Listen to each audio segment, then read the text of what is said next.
Boa noite, irmãos. Paz do Senhor Jesus Cristo seja com todos. Meu nome é Gabriel, como o pastor falou, sou filho da pastora Val, do pastor Odair, e para nós é um prazer virmos lá de Umarão para estar servindo os irmãos aqui. Amém? Minha esposa também está ali, a Karina, aquela mulher linda que você está vendo ali, ó, dá um sinalzinho, amor. Glória a Deus. O pessoal do encontro já me ouviu bastante lá, vai ter que me ouvir mais um pouquinho aí. Amém? Deus seja louvado. Abra sua Bíblia no livro de Efésios. Efésios capítulo 4. Efésios capítulo 4, versículo 1. Nós vamos ver aqui um pouco nessa noite, vamos entender aqui nessa noite, que todos nós recebemos um chamado da parte de Deus. Todos nós fomos vocacionados pelo nosso Senhor Jesus Cristo. E há algumas circunstâncias, há algumas situações que impedem o cumprimento desse propósito, que impedem o cumprimento do nosso chamado. Então o Senhor te trouxe aqui nessa noite, para que você possa ter essa revelação no seu coração, e que nada e nem ninguém possa atrapalhar o cumprimento do seu propósito. Para que nada e nem ninguém possa atrapalhar o seu andar, o seu chamado, em nome de Jesus. Olha como é que diz lá em Efésios no capítulo 4. Rogo-vos, pois eu, o preso do Senhor, que andeis como é digno da vocação com que fostes chamados. Então olha o que o apóstolo Paulo escreve à igreja de Éfeso. Rogo-vos, eu suplico aos irmãos, eu estou rogando aos irmãos que vocês andem da forma, de acordo com a vocação com que vocês foram chamados. Então Paulo está chamando a igreja de Éfeso aqui nessa primeira vocação, nesse primeiro chamado, a andarem de acordo com a graça que receberam. Porque primeiramente nós somos chamados para sermos participantes da glória de Deus. Então esse é o primeiro chamado que você recebe. Você foi chamado para ser participante da glória de Deus. Você foi chamado para ser filho de Deus. A Bíblia fala assim que não fomos nós que o escolhemos, mas foi Ele que nos escolheu e que nos nomeou para que fôssemos e dessemos fruto. Amém? Então, um pouquinho na sua Bíblia antes, aí em Efésios capítulo 2, no versículo 8. Olha como é que vai dizer. Porque pela graça sois salvos, por meio da fé, e isto não vem de vós, é dom de Deus, não vem das obras, para que ninguém se glorie. Ou seja, você foi salvo pela graça, foi o amor incondicional de Deus, que não poupou o seu próprio Filho, que morreu naquela cruz por você, que te alcançou e te salvou, e que te trouxe aqui nessa noite. Então não foi pelas suas obras, foi pela graça, foi pelo favor de Deus. Versículo 10. Porque somos feitura sua, criados em Cristo Jesus para as boas obras, as quais Deus preparou para que andássemos nelas. Então Deus te vocacionou, Ele te salvou, e agora Ele pede a você que você ande de acordo com essa graça que você recebeu. Porque a partir do momento que você foi salvo, o Senhor já preparou as boas obras que você deve andar. Então o que é fazer vontade de Deus? O que é fazer a vontade de Deus? É andar nas boas obras que o Senhor já preparou para você. Muitas vezes nós nos preocupamos e nós gastamos o nosso tempo tentando inventar muitas coisas ou fazer muitas coisas para Deus, quando na verdade o que nós devemos fazer é nos voltar no nosso relacionamento íntimo com Deus, no nosso tempo de oração, e perguntar ao Espírito Santo: o que o Senhor tem para nós? O que o Senhor tem para mim hoje, Espírito Santo? Quais são as boas obras que o Senhor já preparou para mim nesse dia de hoje? Para quem o Senhor preparou aí para me anunciar o teu evangelho no dia de hoje? Isso é andar nas boas obras. É assim que você vai andar de forma digna na vocação com que você foi chamado. Amém? Então, passado esse primeiro ponto, o Senhor te chamou, e a Bíblia fala assim que o Senhor, tendo nos chamado, o Senhor então nos capacita, o Senhor então nos confere dons e talentos. Então, além de ter sido chamado para ser participante da glória de Deus, você também recebeu da parte do Senhor um chamado e uma vocação ministerial. Porque o Senhor nos ensina que Ele mesmo deu uns para apóstolos, outros para profetas, outros para pastores e mestres, outros para evangelistas. Mas todos nós recebemos um ministério visando o aperfeiçoamento da igreja. Todos nós recebemos dons e talentos da parte do Senhor. Vocês se lembram da palavra dos talentos? Da parábola dos talentos? Alguém aqui já ouviu essa parábola? O Senhor narra uma história, uma parábola, onde um senhor muito rico deu talentos aos seus servos. A palavra talento aí na parábola simbolizava, era uma referência de medida na época, e equivalia a 40 quilos de ouro. Então um recebeu 5 talentos, outro recebeu 3 talentos, e o outro recebeu 1. Mas o fato é, todos receberam alguma coisa. Então não sei a sua situação, eu não sei a sua aptidão, mas você recebeu talentos do Senhor. O Senhor te capacitou com dons espirituais. O Senhor te capacitou com habilidades específicas para que você possa cumprir o seu propósito. Amém? Abra sua Bíblia no livro de Jeremias. Jeremias capítulo 1. Lembre-se disso, não foi você que o escolheu, foi Ele que te escolheu e que te nomeou para que você desse fruto e o seu fruto permanecesse.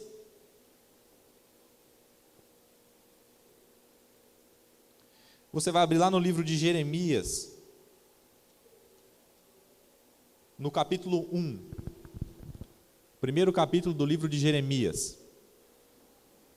Então agora você entendeu que você foi vocacionado para ser participante da glória de Deus, que você foi chamado para ser filho de Deus, e que você também recebe dele um chamado ministerial. Gabriel, como é que eu vou descobrir qual que é o meu chamado ministerial? Gabriel, como é que eu vou descobrir qual que é a minha aptidão, qual que é o meu propósito ministerial? Através da oração, através da leitura da palavra e através do seu relacionamento íntimo com Deus. Se você ainda não faz parte do curso de maturidade no Espírito, está aí um bom começo. Está aí um bom começo para a partir desse curso de maturidade, você descobrir qual o seu chamado ministerial. Através do estudo da palavra, da oração, do seu relacionamento com Deus, você vai descobrir qual o seu chamado ministerial. Amém? Mas então, voltando para a nossa palavra, há algumas circunstâncias que nos impedem, que impedem o nosso caminhar, que impedem o cumprimento desse nosso ministério. Olha lá no capítulo 1, versículo 1 de Jeremias. Palavras de Jeremias, filho de Ilquias, um dos sacerdotes que estava em Anatote, na terra de Benjamim. Então aqui a gente percebe duas coisas. Jeremias era filho de Ilquias e o pai dele era um dos sacerdotes na cidade de Anatote. Anatote era uma cidade de levitas. Apesar de estar em uma tribo, da tribo de Benjamim, era uma cidade onde todos os levitas, todos os descendentes de Levi, todos aqueles que a princípio foram chamados para servir no tabernáculo, moravam nessa cidade. E é interessante entender que naquela época o sacerdócio era passado de pai para filho, porque só podia exercer o sacerdócio as pessoas que eram descendentes de Levi. E especificamente, só podiam exercer o sacerdócio num lugar do templo, num lugar do tabernáculo chamado Santo dos Santos, as pessoas que eram filhos de Levi e eram da família de Arão, um dos sacerdotes que era parente de Moisés. Então, Jeremias era filho de um pai que era sacerdote e que também era descendente de Arão. Agora vamos pensar um pouquinho. Se o sacerdócio era passado de pai para filho, Jeremias naturalmente estava sendo preparado, estava sendo treinado para ser um. Então, humanamente falando, naturalmente falando, Jeremias, quem olhava para ele, família de sacerdote, olhavam para ele e falavam o quê? Jeremias vai ser? Mas olha no capítulo 5, no versículo 5 do mesmo capítulo. Olha o que o Senhor fala para Jeremias. Versículo 4. Assim veio a palavra do Senhor dizendo: antes que te formasse, no ventre te conheci, e antes que saísses da madre, te santifiquei. Às nações te dei por profeta. Então, apesar de naturalmente a tendência fosse que Jeremias fosse para exercer o sacerdócio, nós vemos aqui que o Senhor tinha um chamado diferente para Jeremias. Ele foi chamado a ser profeta. E é interessante que o chamado dele era antes do próprio nascimento, Porque o Senhor disse a ele que antes que ele houvesse saído da barriga da mãe dele, o Senhor já o havia conhecido e já o havia separado para ser profeta às nações. Creia que também é assim na sua vida. Porque antes que o Senhor te formasse, antes que você nascesse no ventre da sua mãe, o Senhor já tinha separado você para o cumprimento de um propósito específico. Em Efésios, no capítulo 1, no versículo 3 diz: Bendito Deus e Pai de nosso Senhor Jesus Cristo, o qual nos escolheu nele, antes da fundação do mundo. Então, medite nisso, o Senhor já te escolheu nele antes da fundação do mundo. O Senhor tem um chamado para a sua vida. O de Jeremias era ser profeta, mas eu posso dizer para você que Jeremias quase não foi profeta. Ele quase deixou escapar tudo aquilo que o Senhor tinha para ele. E a gente já começa a ver isso no versículo 6.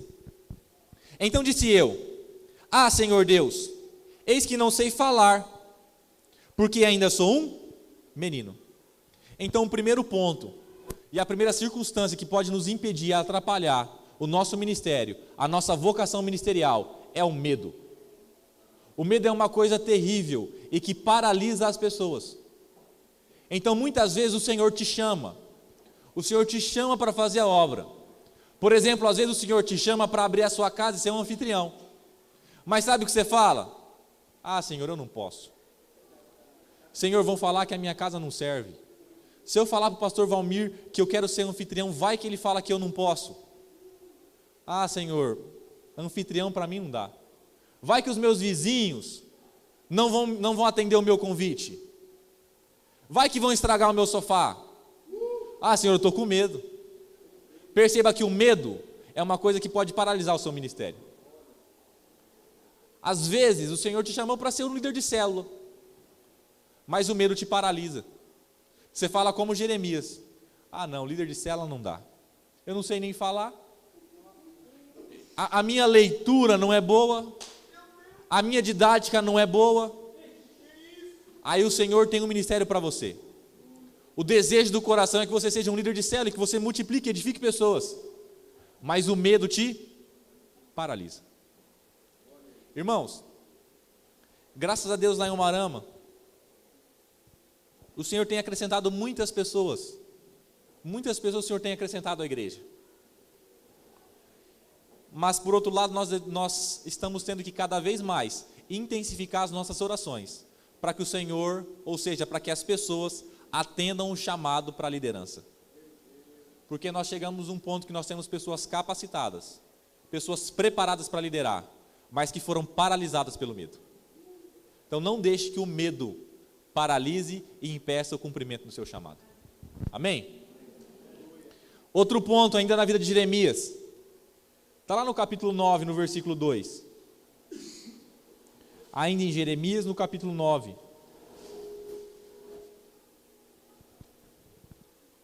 Olha como diz. É Jeremias falando aqui, ó. Oh, se tivesse no deserto uma estalagem de caminhantes. Ah, se nesse deserto tivesse uma pousada, um hotelzinho. Então deixaria o meu povo e me apartaria dele, porque todos eles são adúlteros, um bando de aleivosos. Sabe, irmãos, o ministério de Jeremias, ele foi chamado a ser profeta. Ele foi chamado a profetizar um povo rebelde. A um povo tão rebelde, com o coração tão endurecido, que o Senhor mesmo havia entregado ao povo para ser levado cativo à Babilônia. Então o Senhor chama Jeremias para ele profetizar a um povo difícil. Então, o povo queria que um profeta se levantasse e falasse assim: o Senhor vai devolver vocês a sua terra, o Senhor vai prosperar o seu caminho. Mas o Senhor levantou Jeremias, e Jeremias, aquele povo difícil, dizia: arrependam-se, arrependam-se, vocês serão levados cativos para a Babilônia, e ficaram lá por 70 anos, e não adianta querer sair antes, é 70 anos, e o povo se revoltava contra Jeremias. Percebe que ele quase quis desistir? Sabe por quê? Porque ele foi chamado para fazer alguma coisa que era muito difícil. Outra coisa que nos impede e que atrapalha o cumprimento do nosso ministério é porque por vezes nós paramos porque achamos que o Senhor nos pediu para fazer alguma coisa muito difícil, para fazer uma coisa muito árdua, para fazer uma coisa muito trabalhosa. Aí não você fala: ah não, Senhor, isso não, e me vê uma coisa mais fácil. esse ministério não é para mim. Senhor, está muito difícil. Se Deus te chamou, faça, irmão, ainda que seja difícil. A tradição judaica diz que Jeremias foi apedrejado até a morte pelos seus próprios compatriotas. Mas creia, Jeremias permaneceu firme e cumpriu seu propósito até o fim. Porque ainda que fosse difícil, porque ainda que lhe custou a própria vida, ele não abandonou o seu ministério. Ele não deixou de cumprir o seu chamado. Ele foi fiel do começo ao fim. Se Deus te chamou para fazer uma coisa difícil, não desista, prevaleça. O Senhor é contigo. A sua família está difícil? Insiste um pouco mais. Está difícil orar pelo seu filho? Está difícil interceder pelo seu filho? Paga um preço um pouco mais. Porque o seu ministério começa primeiro na sua casa. Não desista. Lute por aquilo que o Senhor confiou em suas mãos. Amém? Às vezes o Senhor vai acrescentar alguém na sua vida. Sabe? Às vezes o Senhor vai acrescentar alguém na sua vida para você consolidar a vida dele, para você discipulá-lo, para você amá-lo. Mas pode ser que ele mora lá do outro lado da cidade. Pode ser que você tenha que acordar de madrugada ou levantar num domingo de manhã para ir lá na casa dele orar por ele. É difícil? Pode ser que seja difícil. Mas se o Senhor te chamou para fazer, faça.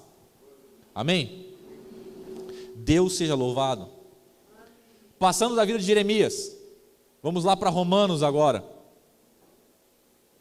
Romanos capítulo 1. Obrigado. Romanos capítulo 1, versículo 1. Então a primeira coisa que muitas vezes impedem o cumprimento da nossa vocação é o medo, e depois por ser uma coisa difícil, por ser uma coisa árdua. E agora nós vamos ver na vida de Paulo. Porque Paulo foi um grande apóstolo. Paulo, ele mesmo diz que pela graça de Deus, ele foi levado a trabalhar muito mais que os outros. Ele foi levado a fazer muito mais que os outros. E é só você dar uma folhada na Bíblia, ele escreveu quase o Novo Testamento inteiro. Foi o que mais escreveu livros. Mas acredite que Paulo também teve problemas no seu chamado. Porque olha só, Romanos capítulo 1, versículo 1. Paulo, servo de Jesus Cristo, chamado para apóstolo, separado para o evangelho de Deus. Então Paulo, ele recebeu um ministério e uma vocação da parte do Senhor. Ele foi chamado para ser apóstolo, separado, chamado para apóstolo. Então o chamado de Paulo foi para exercer o ministério apostólico. Mas acontece que naquela época, os próprios apóstolos que haviam dado com Jesus tinham, de forma equivocada, feito como se fosse uma lista de pré-requisitos do que as pessoas tinham que ter para ser apóstolo. E eles diziam que só poderia ser apóstolo as pessoas que tivessem andado com Jesus. Você sabe que Paulo não andou com Jesus. Ele foi conhecer a Jesus e aceitar a Cristo muitos anos depois da morte de Cristo. Ele conheceu Jesus na estrada de Damasco. Ele era um perseguidor de cristãos antes disso. Então as pessoas diziam que Paulo não era apóstolo. Então, a dificuldade de Paulo e o que quase impediu o ministério de Paulo, que entristecia muito Paulo, era que Paulo não tinha o seu ministério reconhecido pelos seus próprios irmãos. É que por muitas vezes a própria igreja de Jerusalém duvidava do ministério de Paulo. Então perceba, muitas vezes os próprios apóstolos que serviam em Jerusalém falavam mal de Paulo e falavam que ele não era apóstolo coisa nenhuma. Repare como ele começa escrevendo as cartas dele.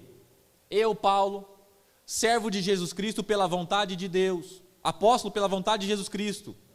Aí em outro ele escreve, eu, Paulo, chamado para apóstolo pela vontade de Cristo e não dos homens. Porque ele sempre começa escrevendo assim, defendendo o seu ministério. Porque era uma coisa que era como um espinho na carne de Paulo. Ele não tinha o seu ministério reconhecido. Irmão, você acha que talvez não. Mas isso é um ponto que faz muitas pessoas desistirem. O fato de não ter o seu ministério reconhecido.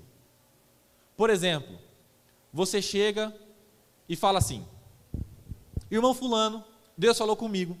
Eu fui domingo na igreja e Deus falou comigo. Sabe o que Deus falou comigo? O quê? Deus me chamou para cantar no ministério de louvor. Aí a pessoa olha para você e fala assim, para com isso, irmão, conta outra. Já te vi cantando na célula, rapaz. Para. Você não serve para isso não. Aí você fala assim, sabe, eu estava no culto domingo e Deus falou comigo. Pastor Valmir, Deus falou comigo, eu quero tocar violão. Aí o pastor Valmir fala assim, é de Deus, o Senhor é contigo, vai dar certo. Mas a pessoa deixa de ouvir a liderança às vezes e vai falar com qualquer um. Aí fala assim, olha, Deus me chamou para tocar no ministério de louvor.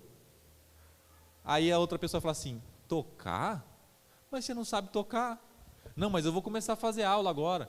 Para com isso, irmão. Até se aprender, Jesus já voltou. Para com isso aí, irmão. Perceba, muitas pessoas ficam desanimadas e abandonam o seu propósito por isso. Você acha que não, irmãos? Isso é muito comum. Olha, irmão Greg, eu vi as ministrações do Encontro com Deus, e eu creio que Deus tem um propósito na minha vida, e eu vou agora fazer o curso de maturidade, e tal, e vai dar certo. Aí o Greg fala, glória a Deus, irmão, vai nessa força, o Senhor é contigo. Aí a pessoa sai animada e vai conversar com o outro. Olha, Deus me chamou, e no próximo encontro com Deus eu creio que eu posso estar pregando. Ah, para, irmão, prega nada. E aí a pessoa vai se desanimando. Irmãos, não dê ouvidos a isso. Eu contei lá em Umarama, vou contar aqui também. Minha mãe teve muita dificuldade, graças a Deus ela nunca deu ouvido a essas coisas. Mas até hoje a gente ouve falar, né? Claro que ele não fica comentando, porque a pastora também deve ter ouvido falar já. Porque tem muita gente que acha que mulher não pode ser pastora. Tem gente que acha que mulher não pode ser pastora. Aí a pessoa fala assim, você é de qual igreja? Lá da igreja da comunidade evangélica, pastor Odair, pastora Valdete. Como assim pastor? Lá tem pastora? Lá a mulher prega? Lá a mulher sobe no púlpito? Não, isso não pode não. E às vezes, se a pessoa não estiver preparada para isso, quantas vezes já não foi gente na igreja e falou que minha mãe não podia ser pastora? Que estava errado? Irmãos, não dê ouvidos a isso. Não deixe que o seu ministério seja paralisado por isso. Se Deus te chamou, Deus tem um propósito na sua vida. Se Deus te chamou, o seu negócio é com Ele, não com as pessoas. Olha como é que Paulo fala lá em Gálatas. Gálatas capítulo 1, versículo 15.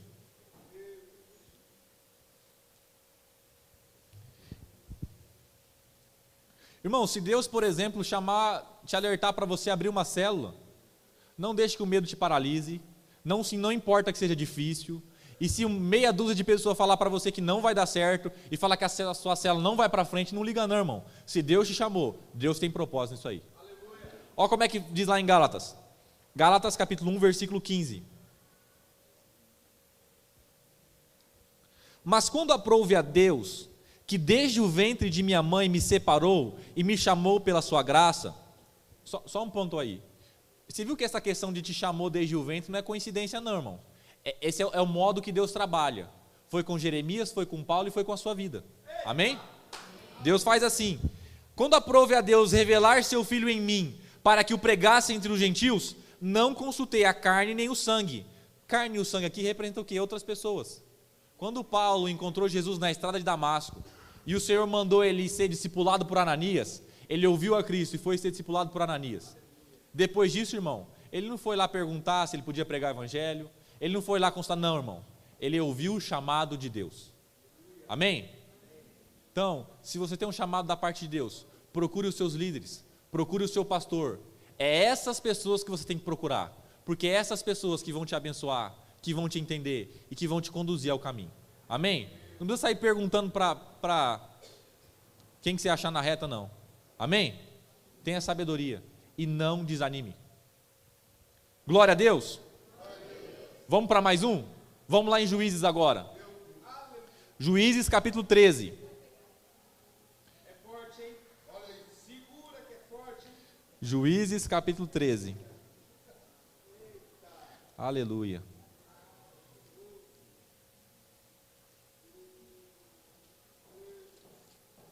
Juízes capítulo 13, versículo 1. Olha como diz. E olha que interessante como começa o texto. E os filhos de Israel tornaram a fazer o que era mal aos olhos do Senhor, e o Senhor os entregou na mão dos filisteus por 40 anos. E havia um homem de Zorá, da tribo de Dan, cujo nome era Manoá, e sua mulher, sendo estéril, não tinha filhos. E o anjo do Senhor apareceu a esta mulher e disse-lhe: eis que agora é estéril e nunca tens concebido, porém conceberás e terás um filho. Agora, pois, guarda-te de beber o vinho, ou bebida forte, ou comer coisa imunda, porque eis que tu conceberás e terás um filho sobre cuja cabeça não passará navalha, porquanto o menino será nazireu de Deus desde o ventre, e ele começará a livrar a Israel da mão dos filisteus. Então perceba que novamente Deus age da mesma forma, ele não muda. Ele chama um homem e fala assim: sua mulher é estéril, mas ela vai conceber, e o filho que nascer dela, eu já tenho um propósito nele antes dele nascer. Ele vai livrar Israel da mão dos filisteus. Ele ia ser um juiz, ele ia julgar a terra. Quem sabe quem que era esse filho? Sansão. Aqui é a profecia acerca do nascimento de Sansão. Só tinha uma peculiaridade no chamado de Sansão. Tinha uma particularidade muito interessante no chamado dele. Que no chamado dele, ele era nazireu desde o ventre. O que é isso? No Antigo Testamento havia um voto chamado voto de Nazireu. Era uma consagração que as pessoas faziam a Deus. Então, às vezes, as pessoas faziam um voto de Nazireu. Era um voto de consagração, por onde, por um determinado período de tempo, ele se abster de algumas coisas e está se consagrando a Deus. A particularidade no chamado de Sansão é que ele seria nazireu desde o ventre e deveria permanecer assim durante toda a sua vida. O voto de Nazireu tinha 3 requisitos, 3 características básicas. Primeiro, o Nazireu, quem fazia o voto de Nazireu, não podia tomar bebida forte, ou qualquer bebida forte vinda da uva. E um texto em Números, capítulo 6, quando vai dizer mais acerca desse voto, ele é até mais fundo e fala assim que nem a própria casca da uva e nem a própria uva, ou seja, nada vindo da uva, não podia pegar, não podia tomar.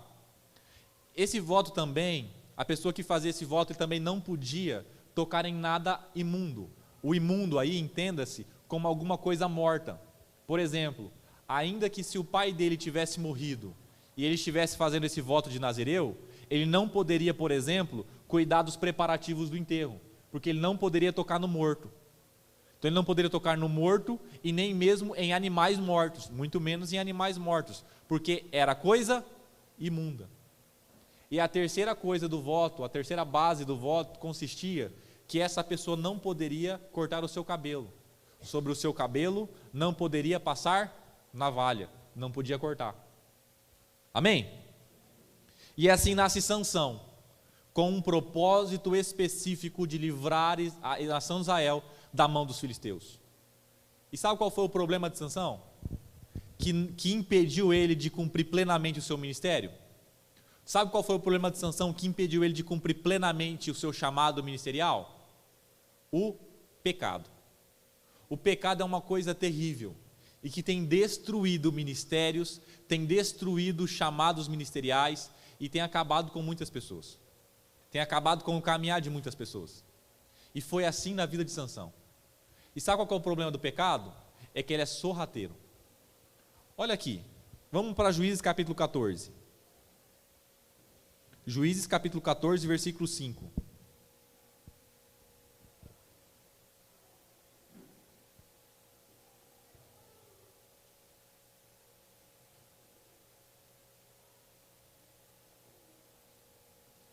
Juízes capítulo 14, versículo 5. Desceu, pois, Sansão com seu pai e com sua mãe a Timnate, e chegando às vinhas de Timnate, eis que um filho de leão, rugindo, lhe saiu ao encontro. Então aqui Sansão vai para um lugar chamado Timnate, onde tinha muitas vinhas. O que você acha que ele foi fazer lá? Você acha que ele bebeu lá ou não? Eu vou dizer uma coisa para você. Se ele não bebeu aqui no versículo 5, ele bebeu no versículo 10. Olha como é que fala, no versículo 10. Descendo, pois, seu pai àquela mulher, fez Sansão ali um banquete, porque assim os moços costumavam fazer. Sansão se envolveu com uma mulher filisteia, e o banquete que ele fez não foi segundo a tradição dos judeus, e muito menos um banquete de acordo com o nazireu devia fazer, porque foi de acordo com que os moços, da forma com que os moços moravam ali, ou seja, como os filisteus faziam. Então o primeiro ponto de Sansão aqui é que ele quebra esse ponto do voto, ele peca, ele bebe. E sabe o que acontece com Sansão após ele cometer esse pecado? Nada. que aconteceu quando Sansão pecou? Nada, não aconteceu nada. Sansão pecou e ele continuou da mesma forma. E ele continuou forte do mesmo jeito. E não teve problema nenhum. E esse é o problema do pecado. Porque você peca e você visivelmente, naturalmente, acha que não aconteceu nada. Mas não se engane, porque o salário do pecado é a morte. Você não pode permanecer no pecado, e você não pode brincar com o pecado, porque ainda que você não esteja vendo, porque ainda que aos seus olhos naturais não esteja acontecendo nada, o salário do pecado é a morte. Sansão faz isso e não acontece nada. Percebeu que um leão lhe saiu ao encontro? Pois ele matou o leão, ele rasgou o leão, e ele seguiu o seu caminho.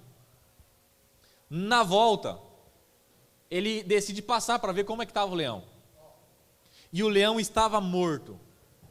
Mas acontece que dentro do leão tinha mel. Olha o problema. Mel. Mas estava dentro do leão. Sansão queria o mel, mas o mel estava na coisa imunda. Sansão queria o mel, mas o mel também era um mel imundo, era uma imundícia. Mas ele queria o mel, porque era doce.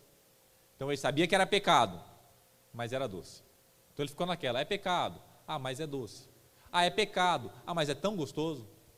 É pecado, nossa, mas nesse deserto, comer um mel, você revigora as suas forças.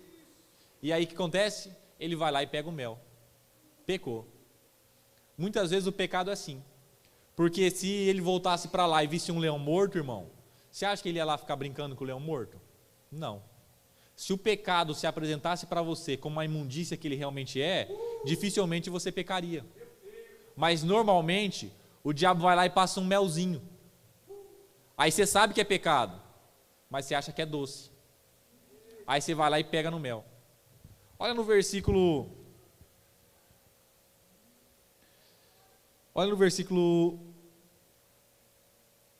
9.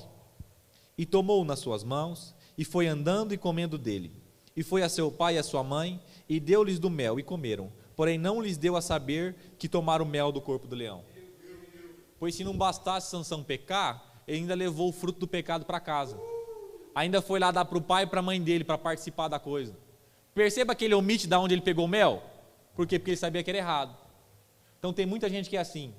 Se não bastasse ser desonesto, ele ainda leva as coisas, o fruto da desonestidade dele para casa. Mas não fala para os filhos dele ou para a mulher dele de onde ele arrumou aquilo lá. Se não bastasse, às vezes, a pessoa fornicar ou adulterar, ainda leva a coisa para casa. Tem muita cara casado que leva a mulher ainda para casa. Se não bastasse pecar, ainda leva para dentro de casa. Irmãos, não caia nesse erro. Não brinque com o pecado. Ainda que aos seus olhos parecer doce, creia, é imundo. Creia, não compensa. Porque o salário do pecado é a morte. Amém? Não deixe que o seu ministério acabe em razão disso. Lembra que o pessoal que foi ao encontro, tivemos uma palavra sobre salvação e reino. Não perca a sua recompensa em razão disso. Não perca o seu galardão em razão disso. Mesmo que o pecado pareça doce aos seus olhos, ao seu paladar, não tome dele, não participe disso. Mas acontece uma coisa muito interessante. Porque depois que Sansão comete esse pecado, sabe o que acontece com ele? Nada, não acontece nada. Se você continuar o capítulo, no próximo ele mata 1000 filisteus com a mão. Ele pega uma queixada lá de um animal e mata mais de 1000 homens. Você acha que ele estava preocupado com o pecado? Não, porque ele acha que não acontecia nada. Pequei, não aconteceu nada, vamos continuar assim. Continua lendo o texto, ele começa a se envolver com prostitutas, porque ele acha que nada acontece, porque ele acha que ele está imune à consequência do pecado. Mas não se engane, porque a consequência vem. A Bíblia fala que Sansão se acostumou tanto com essa questão do pecado, que ele se envolve com uma prostituta chamada Dalila. Irmãos, pois a mulher enganou ele 3 vezes. Ela dizia assim: Sansão, qual que é o segredo da sua força? Aí Sansão disse a ela: olha, se você enrolar os meus cabelos como um fio de tear e tal, ele conta uma historinha para ela, aí eu perco a força. No outro dia ele acorda com os filisteus batendo na porta. A Bíblia fala que ele se rompe aquelas cordas, e vai atrás dos filisteus. Aí depois ele fala de novo: ô Sansão, você me enganou, qual que é o segredo da sua força? Pois ele conta mais outra historinha para ela. Se me amarrar com algum tipo de corda, com umas cordas virgens, que ainda tem o cheirinho de como foi feito e tal, então não tenho força. No outro dia ele acorda da mesma forma. Os filisteus batendo na porta. Os filisteus, Sansão. Pois ele levanta, rompe as amarras e destrói os filisteus. Ela engana ele ainda mais uma vez, por 3 vezes. Na 4ª vez ela fala assim: ai Sansão, estou muito triste. Você fica me enganando. Você fica brincando com os meus sentimentos, né? Irmãos, qual que é o segredo da sua força? Aí ele fala: eu sou nazireu, se cortar o meu cabelo, eu perco a força. Agora, quando eu li esse texto que eu era criança, eu lembro até que eu ia conversar com meu pai e com a minha mãe, e falava assim: ô mãe, o cara é muito tonto, a mulher enganou ele 3 vezes. A mulher enganou ele uma vez, veio os caras matar ele, pois no outro dia ela vai e engana ele de novo, e vem os caras matar ele. Se não bastasse, ele não abandona essa mulher, ele continua com ela engana ele de novo. 3 vezes ele foi enganado. Por que na 4ª ele contou a verdade? É lógico que ela ia trair ele. Mas o problema, e o que eu entendo hoje, é que Sansão não estava nem preocupado se ela ia trair ele ou não. Sabe o que eu penso? O que eu lendo isso entendo, é que Sansão contou o segredo dele, porque eu acho que a convicção que ele tinha no coração era que não ia acontecer nada. Eu acho que o que ele pensava é que ainda se cortasse o cabelo dele, não ia acontecer nada. Porque não podia tomar vinho, ele tomou, não aconteceu nada. Não podia tocar na coisa imunda, ele tocou, não aconteceu nada. De certo ele pode ter pensado: quer saber, se cortar o meu cabelo, talvez não acontece nada também. E esse é o problema do pecado. Não vai dar nada. Quando você vê, irmão, tá pego, já deu. Sansão teve um fim trágico. Ele foi cegado pelos filisteus. Ele foi amarrado. Ele foi colocado para trabalhar. E por fim ele foi colocado para ser exposto e humilhado para os filisteus no templo do Deus dos filisteus. Pela misericórdia de Deus, pela graça de Deus, ele alcançou perdão e ainda destruiu aqueles filisteus, mas morreu junto. Não era esse o propósito de Sansão, creia.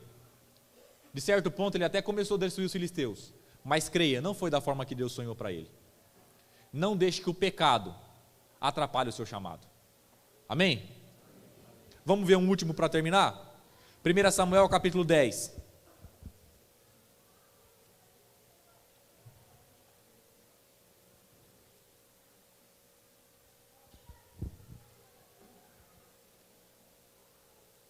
Você estava em Juízes, depois tem Ruth e já tem 1 Samuel.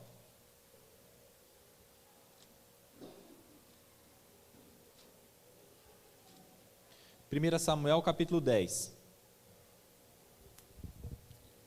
Aqui nós vamos ver um pouquinho da vida de Saul. O que aconteceu com Saul que ele não conseguiu cumprir o seu chamado, que ele não conseguiu cumprir o seu ministério? Qual foi o problema de Saul? Olha lá. Você está no capítulo 10, amém? Versículo 1.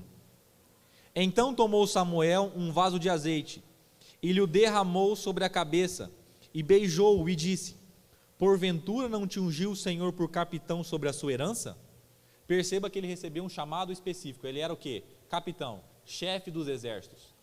Volte um pouquinho no capítulo 9, versículo 16. Aqui foi no dia anterior.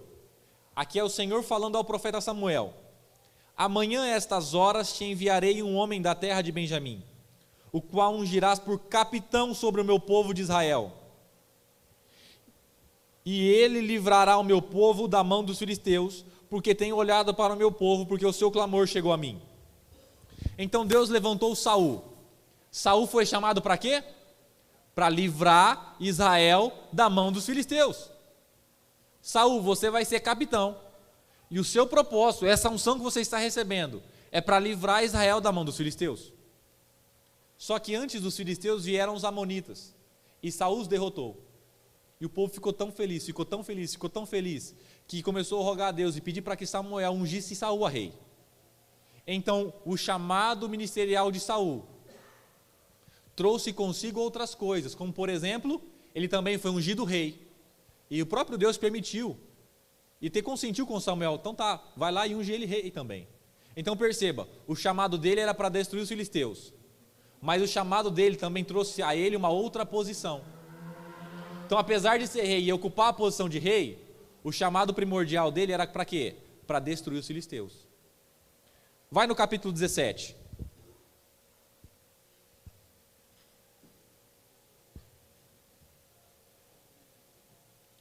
Capítulo 17, versículo 1. E os filisteus ajuntaram as suas forças para a guerra, e congregaram-se em Socó, que está em Judá, e acamparam-se entre Socó e Azeca, em Éfes-Damim. Porém Saul e os homens de Israel se ajuntaram e acamparam no vale do Carvalho, e ordenaram a batalha contra os filisteus. Então, tenta imaginar aí, os filisteus acampados em um monte, o povo de Israel acampado em outro monte, e no meio deles um vale. Então ali era guerra, irmão, era o momento, era a hora da verdade. Saul foi chamado para quê? Para destruir os filisteus. O que Saul tinha que ter no coração? Chegou o meu dia. Chegou o dia para o meu chamado. Eu posso ser rei, posso ter recebido várias outras coisas, mas esse aqui é o dia que o Senhor preparou para mim. E ao versículo 3. Versículo 4, desculpa. Então saiu do arraial dos filisteus um homem guerreiro, cujo nome era Golias de Gate, que tinha de altura 6 côvados e 1 palmo. E aqui começa a descrever Saul. Irmãos, e o cara era forte, e o cara era grande, e o cara era homem de guerra. E a Bíblia fala que Golias, durante 40 dias, dia após dia, 2 vezes ao dia, ele ia no meio do vale e chamava o povo de Israel e desafiava a Deus e o povo de Israel. Há Deus em Israel? Há homem em Israel? Mandem um homem para guerrear contra mim. Eu quero um homem para guerrear contra mim. Não precisa lutar os filisteus contra os judeus, contra os israelenses. Eu quero um homem para lutar contra mim. Se me derrotar, nós lhe seremos por servos, vocês ganharão a guerra. E se eu ganhar, vocês serão nossos servos. Consistia basicamente nisso. Durante 40 dias, Golias desafiou a nação de Israel inteira. Agora me fala, quem que era o homem que tinha que se levantar e falar assim, é a minha hora, Deus me chamou para isso? Quem que tinha o chamado para esse dia? Saul, porque ele foi chamado para destruir os filisteus. Mas Saul ficou com medo. Mas o medo de Saul é diferente do de Jeremias, você vai entender. Olha lá. E ouvindo então Saul e todo Israel essas palavras do filisteu, espantaram-se e temeram muito. Aprendendo acerca da história de Saul, estudando um pouco acerca dele, você vai ver que Saul era um homem guerreiro, ele era um homem experimentado na guerra, ele era preparado para a batalha. Então você acredita que o medo de Saul não era que Golias o matasse? Porque nós vemos que Saul até morre numa batalha. Então a princípio ele não tinha medo de batalha, até porque ele poderia escapar ou sair da batalha, era treinado para isso. O medo de Saul era perder a sua posição. O medo de Saul era perder a posição de rei. Preste atenção. Ele derrotou os amonitas. O pessoal gostou tanto dele que levantou ele a rei. Vamos pensar um pouquinho depois. Você conhece a história? Quem que matou Golias foi? Davi. Davi matou Golias. Por que Saul ficou enciumado com Davi? Porque ele achou que Davi queria tomar o trono. Por quê? Porque agora Davi era um guerreiro melhor que ele. Então, o medo de Saul aqui era perder a sua posição. E também isso é um fato. E é uma situação que nos impede de cumprir o nosso chamado. Muitas pessoas têm vergonha e têm medo de perder a sua posição.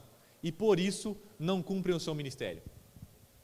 Tem um irmão lá da igreja, que ele estava conversando com os alunos. E surgiu a oportunidade de falar de Jesus. Ele é professor. E ele falou de Jesus para aqueles alunos. Ele não teve medo. Ele não teve medo do quê? De falar de Jesus? Não, irmão, ele é pregador, ele não tem medo de falar de Jesus. Ele não teve medo de perder a sua posição. Porque quando saiu dali, um dos alunos saiu falando que ele tinha falado que ele falou que o menino ia para o inferno. Basicamente ele falou, porque ele falou assim que só há um caminho para Deus, que é Jesus. E que quem não tem Jesus não tem salvação. Mas ele falou com amor, mas o menino logo entendeu. Eu não quero Jesus, eu não creio em Jesus, o pastor está falando que eu vou para o inferno. O irmão, o professor. E aí começou aquele bafafá. Sabe o que aconteceu? Ele perdeu a posição dele. Ele foi demitido. Mas você acha que ele se importou com isso, irmão? Ficou triste, ficou chateado, foi pesado para ele não esperava aquilo, foi um baque. Mas ele entendeu que o chamado ministerial dele é para pregar a palavra. E ali era o momento de pregar a palavra que Deus preparou para ele. Ele não teve medo de perder a posição. Irmãos, eu não estou falando que você tem que chegar na empresa que você trabalha amanhã e fazer um culto lá, não. Não estou dizendo isso. Eu estou dizendo que se Deus preparar uma oportunidade para você pregar o evangelho, não negue, ainda que isso lhe custe a sua posição. Não tenha medo. Eu contei isso lá em Marama também. Quando nós nos convertemos, minha mãe e meu pai tinham uma loja. E eles pregavam o evangelho. Então, eles tinham, vamos dizer assim, uma posição no comércio de Umarama. Pois as pessoas diziam assim, não compra mais lá na loja da Val não, a Val agora é crente. E a loja da minha mãe vendia joias, bolsas, acessórios. E a pessoa falava assim, ela nem vende mais joia. Não pode, na igreja dela não pode usar nada. Bom, claro que podia, irmão, e ela também podia vender, né? Não vai comprar mais ela não. Você acha que ela parou de pregar por causa disso, irmão? Você acha que ela se sentiu intimidada por causa disso? Tipo, você acha que ela chegou no meu pai e falou assim, amor, é bom a gente parar com esse negócio de ministrar o evangelho, porque nós vamos perder a nossa posição aqui, ó. Nós vamos perder a nossa loja. Você acha que ela se preocupou com isso, irmão? Não. Se Deus te chamou, cumpra o seu chamado. Não importa se for na sua escola, não importa se for na sua faculdade, não importa se for no seu trabalho, não importa se for no seu lazer, no seu hobby, no seu jogo de futebol, não importa onde for, não tenha medo de perder a sua posição, mas cumpra o seu chamado. Irmão, se Deus te chamou para ter uma célula, não liga porque os vizinhos vão pensar não. Mas se eu aceitar a célula, tem uns vizinhos lá que é meu amigo que não vão mais querer ir na minha casa. Irmão, não tenha medo de perder a sua posição. Se Deus te chamou, cumpra o seu chamado. Amém? Coloque-se em pé. Vamos orar.